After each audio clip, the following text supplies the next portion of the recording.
This is Igbo Area TV. Please subscribe to our YouTube channel. Also click the bell icon. Buhari to spend 15 days in London for private visit after restricting ministers' foreign trips.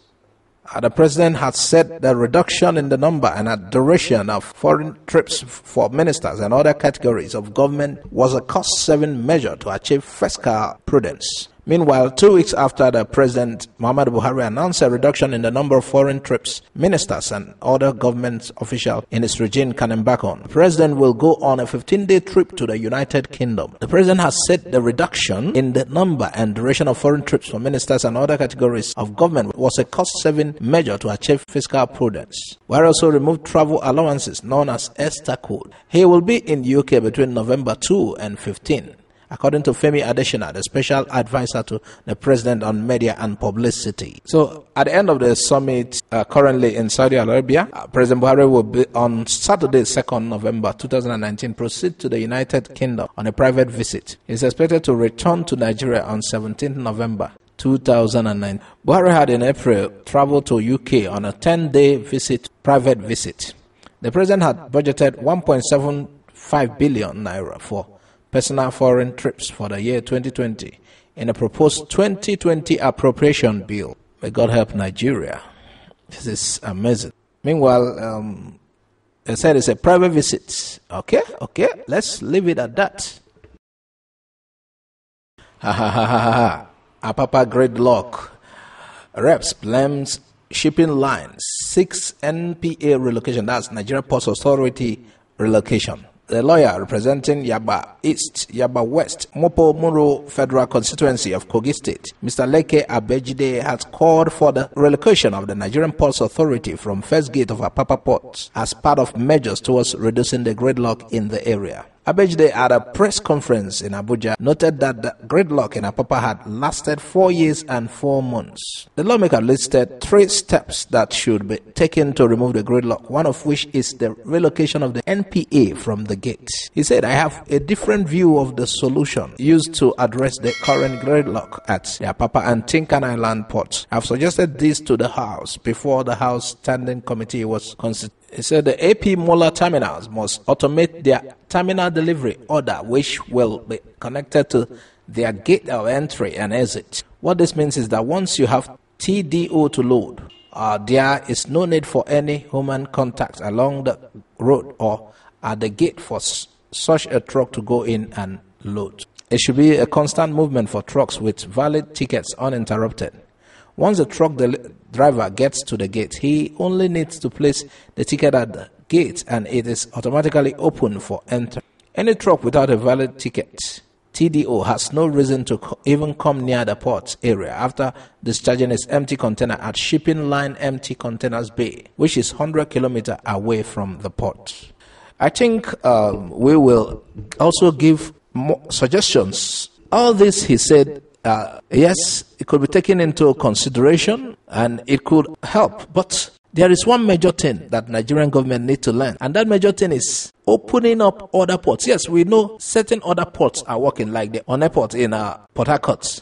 The port in Calabar is working, but not all type of vessels go to that place. That port should be dredged until these things are properly done. That Apapa gridlock might continue. There should be balance. Yes, other ports are working in Nigeria, but they are not working at full capacity. And I think part of the problem is politics. That port can still function properly. Open up other seaports properly to function fully like the Lagos ports.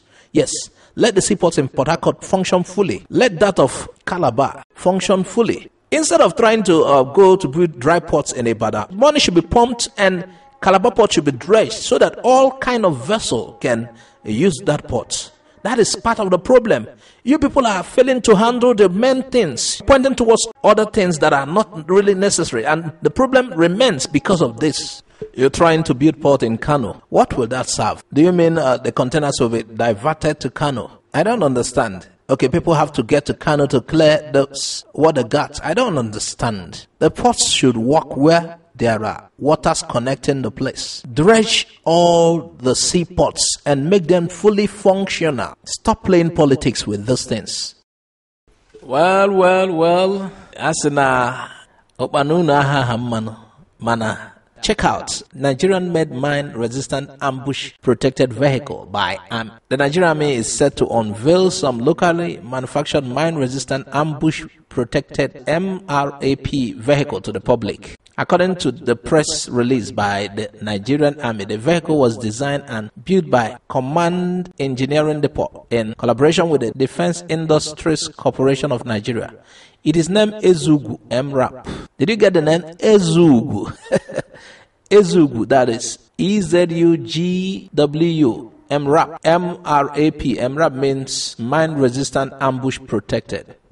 The 4x4 armored vehicle is designed to carry out transportation in smooth and rough terrain. It has the capability to assault with high volume of fire. The primary armament includes an 12.7mm anti-aircraft gun and a 7.26mm light machine gun. It is good for counter-terrorism, maintenance of stability, and also a perfect vehicle for urban warfare. The vehicle is characterized by good protection performance, strong cross-country capability, high reliability, easy maintenance, and can operate in severe cold as well as sweltering desert areas. It carries a crew of 12, commander, driver, 2 gunners, and 8 soldiers. These are images of the MRAP that the army put on display. Wow!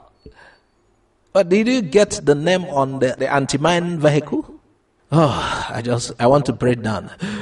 I have been holding my breath and I just want to release it.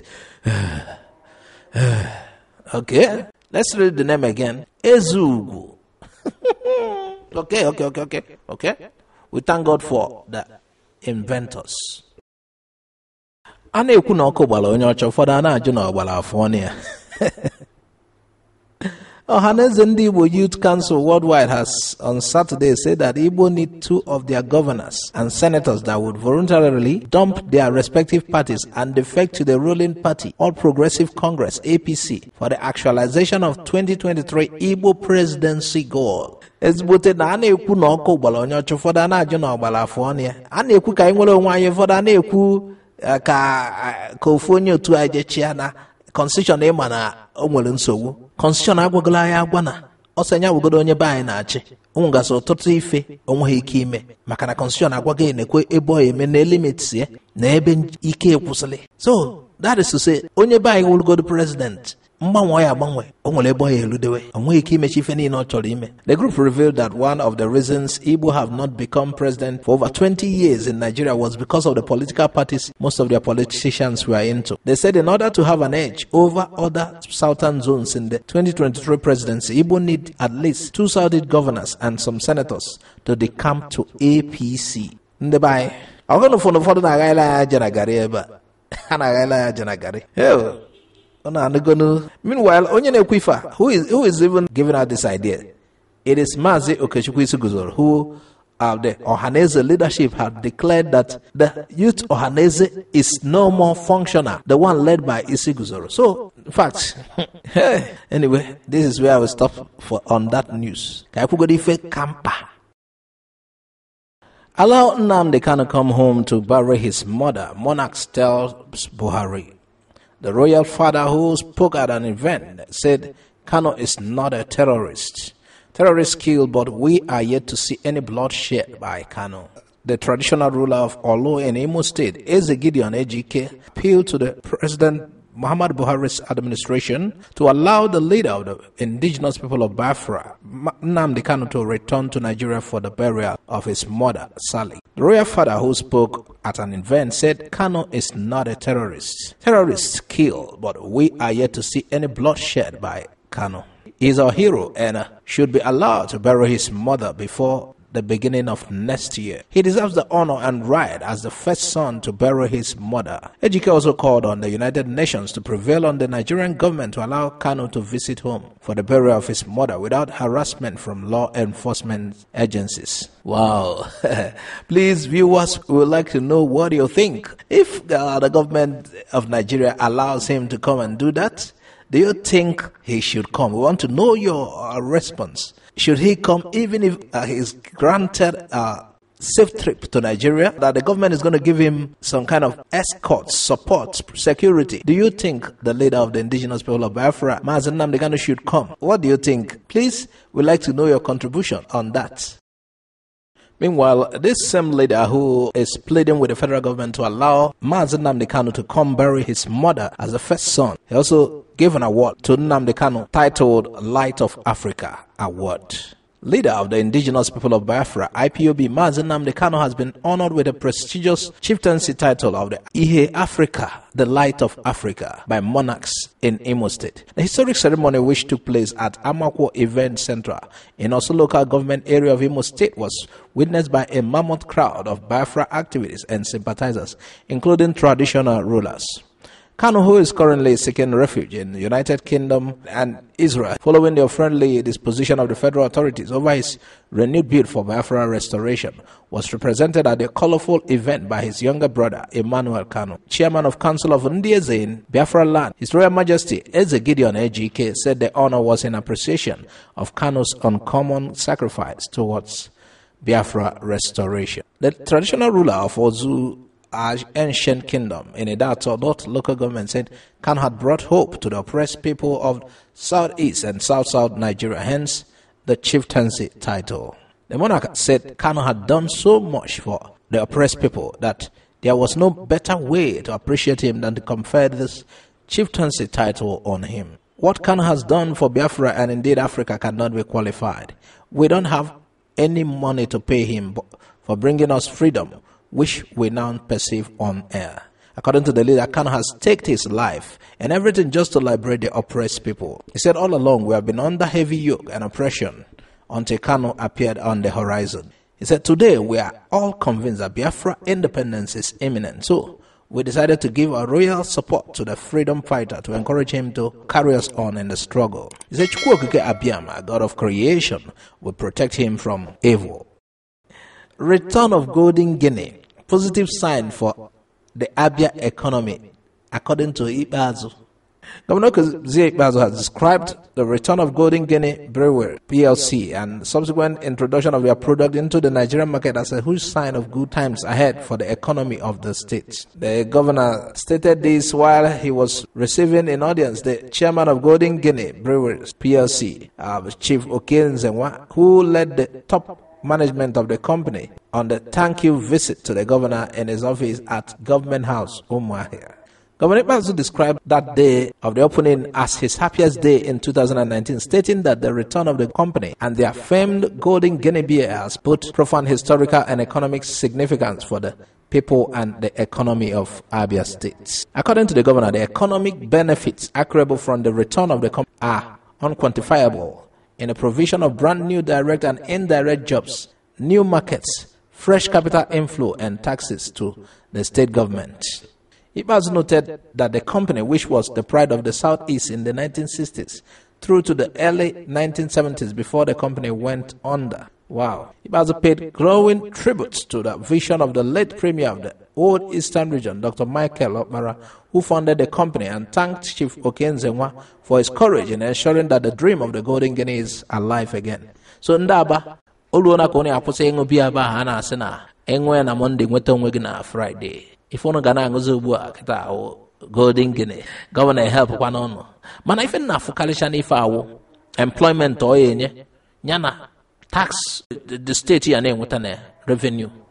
Companies should be built. That is what I like. Good. Here are our black American brothers. These ones, they are 10 in number. They could trace their roots and they have been inducted here as our brothers and sisters for having been able to trace their root through DNA research. Here are the 10 of them. They posed with Ezenry 34th. Wow. Welcome, brothers. One dinam. One kono. They are also been issued with Igbo names and allocated plot of lands for residents during the Eri festival. No. Thanks for watching Igbo Area TV. Please subscribe to our YouTube channel. Also click the bell icon. Like our Facebook page. Join our Facebook group. Follow us on Twitter and Instagram. Bye for now.